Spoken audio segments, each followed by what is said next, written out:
Hello everyone, my name is Innocent and I'll be discussing about the application of nanorobots in the protein transfection process. So I'm going to do a review article about the efficient protein transfection by swarms of chemically powered plasmonic virus-sized nanorobots. So this is the article that I'm going to be referring to. Okay, let's start by what is transfection, by the way.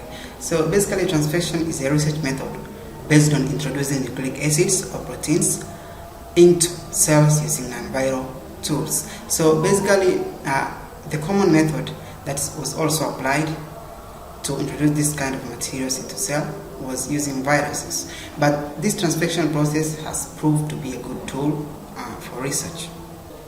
Gold nanoparticles have been used extensively for this purpose of transfection. Why?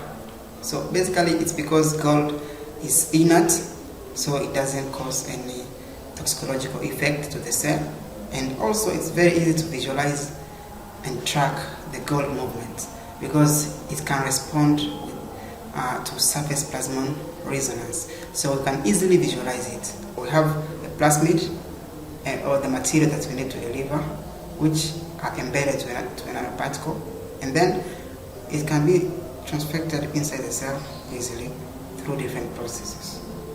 Recent studies have shown that nanorobots have the potential to be used therapeutically, especially in drug delivery. So this system works autonomously because it's powered. It can be powered by either chemical means, light or magnetic field. Okay, so they can convert this kind of energy forms into motion.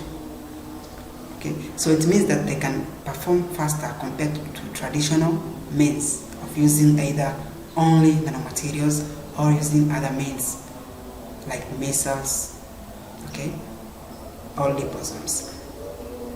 In this article, they synthesized nanorobots made up of gold and silver, which are powered by chemical means using a hydrogen peroxide fuel. As it can be seen from the diagram below, this is the mechanism of action, the general overview.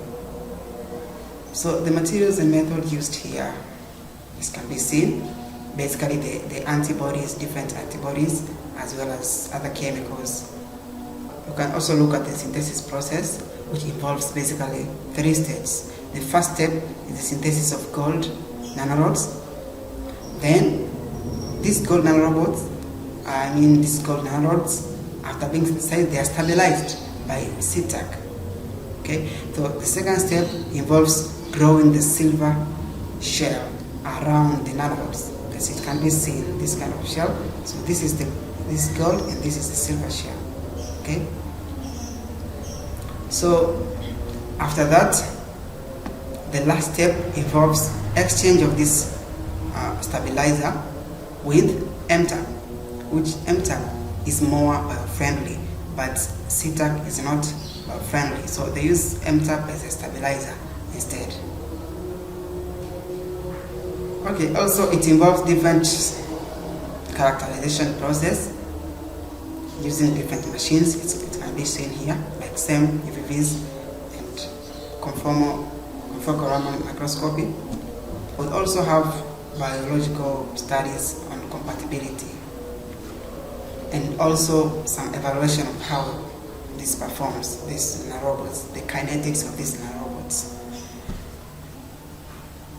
Okay, let's go about the results and discussion. Let's talk about synthesis and physicochemical characterization of the synthesized gold silver nanorobots. As it can be seen from the figure A, this shows how the mechanism of propelling works.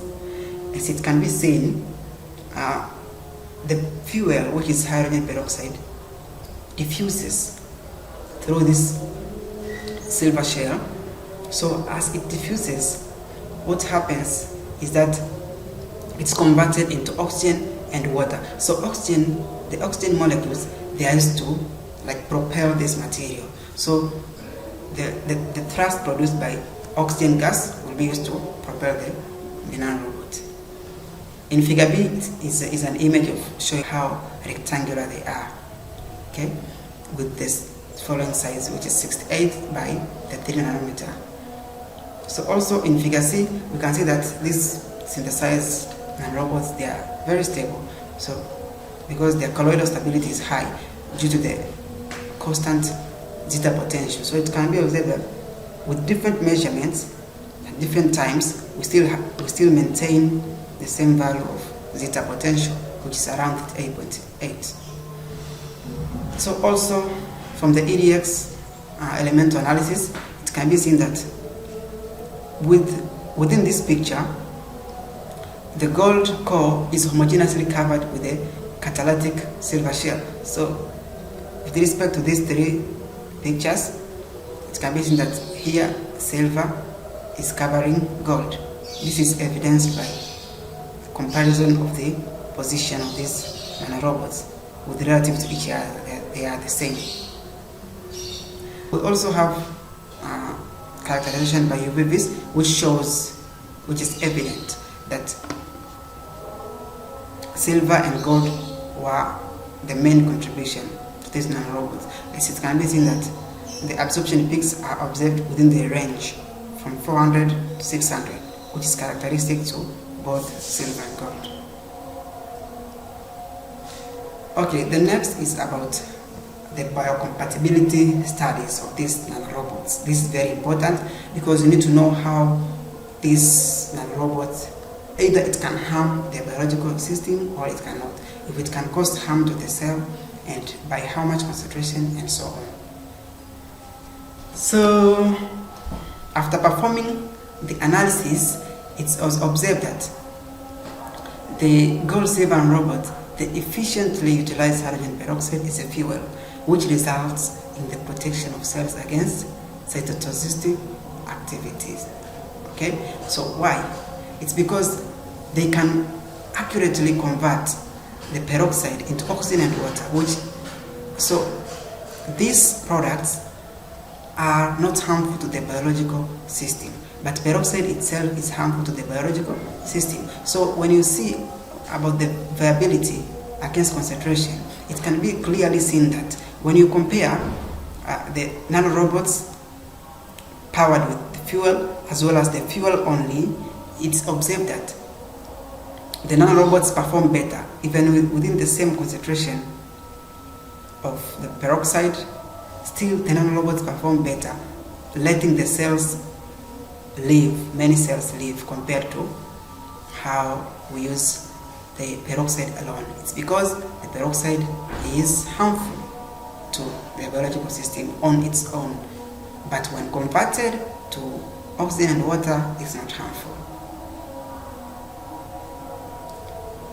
Okay, we can continue with the speed of cellular internalization of the synthesized nanorobots. So here we're going to check about how the kinetics works of these nanorobots. Okay? Okay, so from figure B and C, it can be observed that the increased concentration of fuel speeds up the cellular internalization, and the synthesized nanorobots were tightly packed around cells after 30 minutes. So it can be observed that from the diagrams, the red dots they imply about nanorobots. So it can be seen that only within 30 minutes, the powered nanorobots were able to accurately enter the cell environment.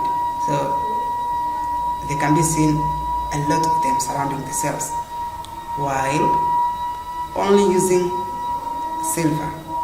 only using gold nanoparticles, we can only see that even after 30 minutes, we still don't have a significant concentration of the nanorobots, of the nanoparticles within the cell. So this demonstrates that our nanorobots perform very well. So nanorobots based on gold and silver performs very well.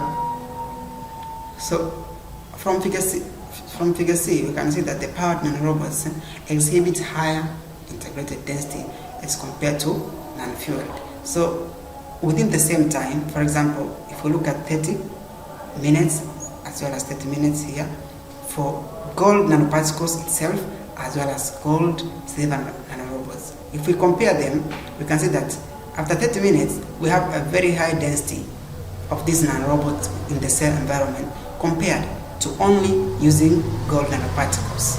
Okay, so it's a very significant difference, which proves that these nanorobots perform very fast. So the fuel is important, hence autonomous performance. Okay, so and also studying about the uptake route and how these nanorobots are stored within the cell is very important to ensure that we understand how it works and where it's colocalized most of the time. So from these studies, it was observed that, as you can see from figure B and C, both of them, they show that the majority of the nanorobots are internalized through the covalent-based endocytic route and stored in lysosomes. Okay, so this can cause payload inactivation by the harsh environment of the endolysosomal compartment. So this is somehow a disadvantage, because if we are expecting that these nanorobots are going to be transfected into the cell, to the cell membrane, they're going to cross the cell membrane and enter the cell through these endosomal routes. This is not good, because they may be inactivated. Our drug that we are delivering may be inactivated. So it can be observed that most of the cells are concentrated in the F actin and don't even enter the nucleus. Okay? While in figure D, it can be observed that there's a strong colocalization of gold silver nanorobots with endosomal proteins and as well as lysosomal proteins. So it can be seen that they are found in both proteins, endosomal proteins, which are responsible for the endocytic process of transfecting the cells transfecting our nanorobots into the cell, as well as they are also stored in the lysosomes. Okay, so this is a disadvantage. Okay, we can also check about how these nanorobots are used to deliver our target drug. For example, in these studies, methylthionine was chosen as a drug to be delivered.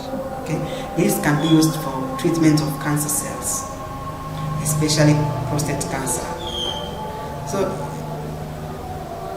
a small cysteine protein rich, which is with a capacity to protect cells against toxicity of metal and free radicals, which is called methylthionine, was delivered.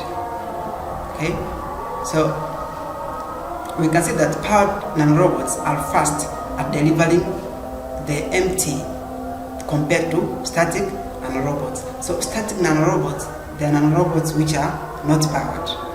Okay, they don't contain any fuel.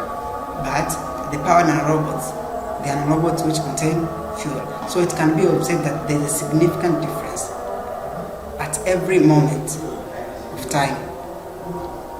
That with the same amount of time, we have a higher density of the drug within the cell compared to the static nanorobots.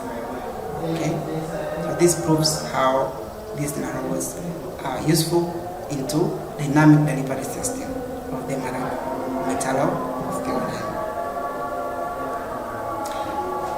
Okay, by conclusion, these gold silver nanorobots are capable of enhanced diffusion used for dynamic transfection of protein-based payload into the U145 cells, which are cells which are responsible for prostate cancer. Also, gold silver nanorobots are as well as the amount of hydrogen peroxide used as a fuel to prove to be biocompatible for the purpose of protein transfection. Okay, because they are basically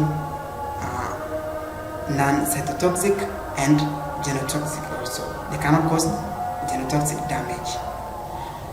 And the internalization process into the cell is also very rapid. Okay, because these nanorobots are internalized within a matter of minutes due to their fueling by the peroxide. So compared to the non-fueled environments, it's evident that these nanorobots perform very well. Thank you, and that's all for my presentation.